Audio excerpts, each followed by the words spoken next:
Hello and welcome to Creepy Cafe. On today's episode we'll be talking about Pennhurst Asylum. Pennhurst Asylum was originally known as the Eastern Pennsylvania State Institution for the Feeble-Minded and Epileptic.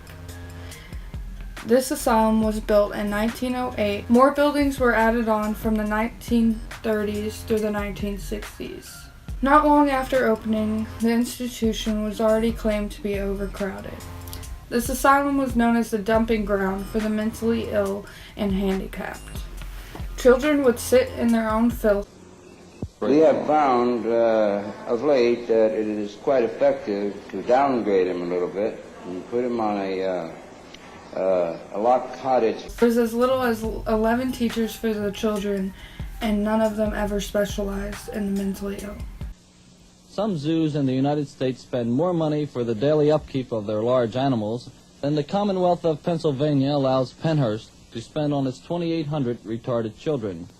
5 of the largest zoos spend $7.15 per day on their wards. Pennhurst can only afford $5.90. Patients over the years include mentally ill, mentally handicapped, epileptic, elderly, orphans, blind or deaf patients, neglected, delinquents, physically handicapped, and immigrants. Many of the youngsters in the program were unable to walk. Many were unable to talk. Many were unable to dress themselves, to socialize.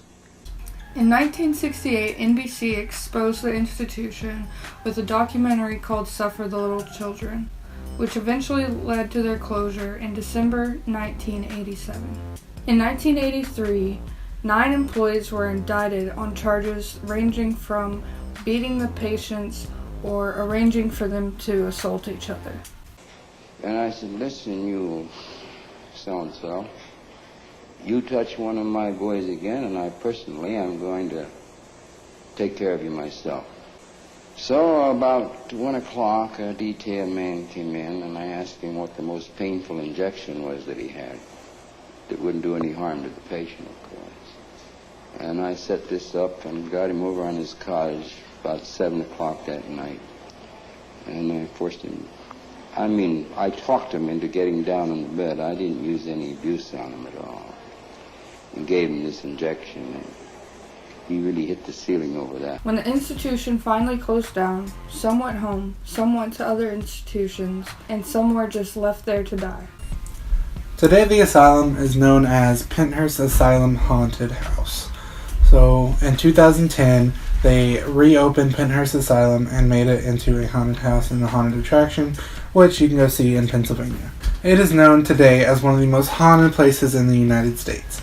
Many ghost hunters, mediums, and paranormal investigators come to investigate the spirits and entities that still remain in Pennhurst Asylum. Such entities include children, suffering spirits screaming for help, and shadow figures. There are 2 known spirits, 1 the Shoelace Man and 2 the Dark Entity.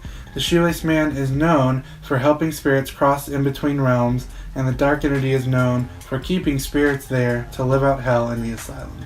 So on a side note, this spring, if you would like us to, we want to be able to do this, but we can actually go to the asylum and do an overnight investigation.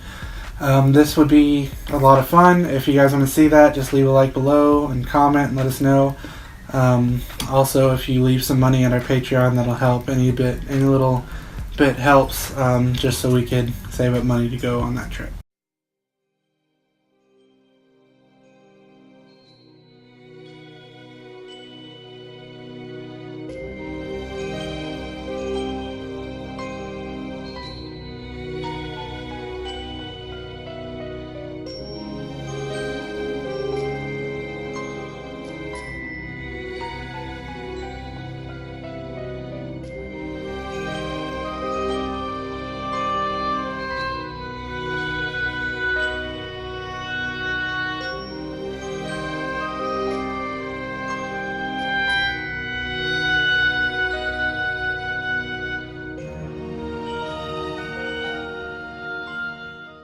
Why do you think Pennhurst is in the condition it is?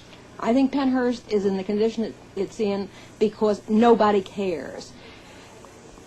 The general community either doesn't know or doesn't want to know what the situation is out there. Many of the children are victims of neglect of their own family, and in many instances it's almost understandable because the parents have no choice in the matter. That's all for today, guys. Remember to check out our Twitter and our Patreon.